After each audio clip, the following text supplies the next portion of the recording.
রাকিব ভাই কি করতেছেন?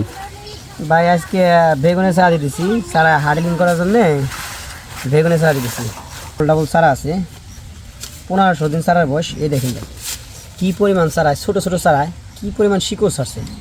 এই চারাগুলো আমি টেবা শিকড় যে দেখতে পাইতেছি কী পরিমাণ শিকড়। আর জাতের নাম রাখতেছে ফিট লিডার। এগুলো আমি সুন্দর করে একটা একটা করে নতুন করে লাগাম। এটা বলে হার্ডলিং পদ্ধতি। এভাবে করলে চারা শক্তপোক্ত হয়, খেতে যে মরে না এবং চারা সুন্দর হয়।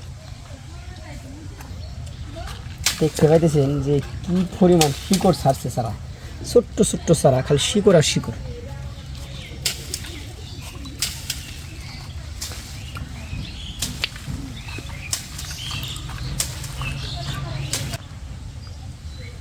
এইভাবে চারাগুলো উঠায় তারপরে চারাগুলো একটা একটা করে লাগায় সুন্দর করে পানি দিয়ে দিন।